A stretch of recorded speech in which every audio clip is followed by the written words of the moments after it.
ตอนนี้อาจารย์เสียงกำลังใส่แบตเตอรี่กำลังหาหมูละมุนละไมกันอยู่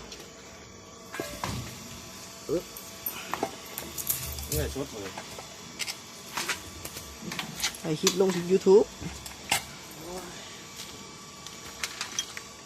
หาม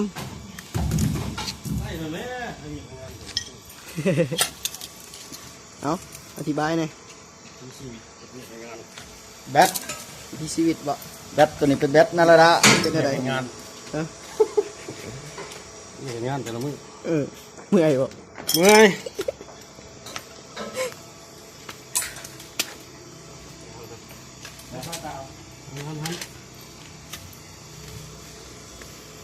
เห็ดคือเขาเห็ดนะครับเจ็ดบาทเอาเจ๊เลยหน่อยสดสีออกมา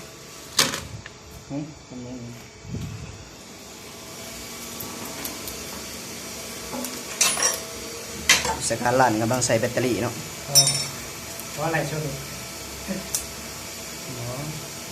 ถ่ายคลิปลง YouTube อันนี้เขาเป็นตู้ DC แบตเตอรี่จะมีดินได้นะคือหอเครื่องสายส่งสัญญาณของเครื่องส่งสัญญาณของเครือข่ายโทรศัพท์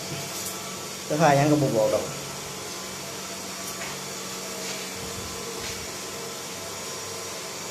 บอกแต่เขาบอกพูดกันเลยอ่ะเป็นชื่อเขาพูดนะชื่อเสียเขาดิโอ้โห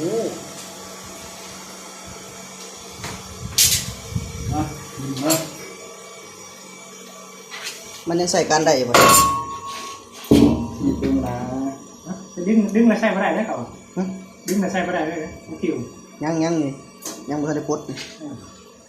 ปลดแล้วมันคิวยังนับก้าวไปดูเลยนะกดเลยกดเขียนเลยต่อไปเท่าไรสกอตบ่นี่เป็นบากาวอ่ะจังวะนี่อันหนึ่งบ่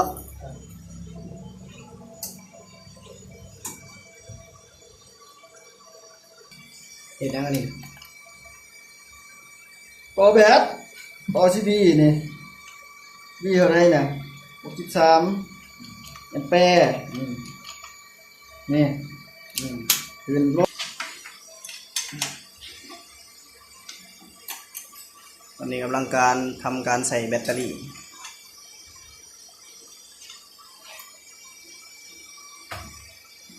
นาฬิกา12 โวลต์ 155 แอมป์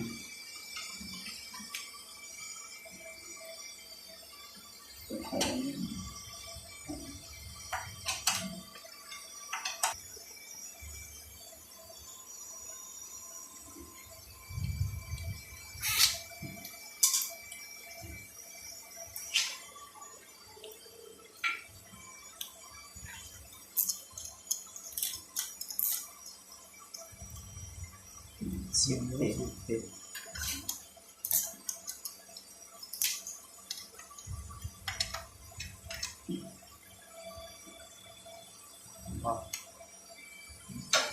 มันดีวะ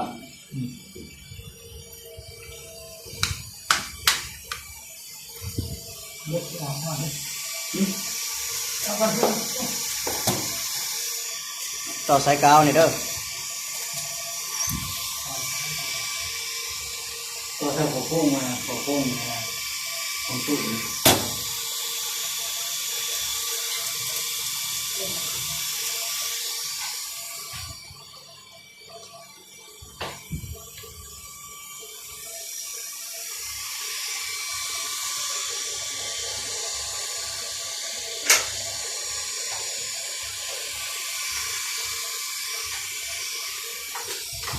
เอาไว้เนี่ยเป็นปลาบ่ตอนนี้ก็คือขั้นตอนการสำเร็จเนาะสำเร็จการติดตั้งแบตเตอรี่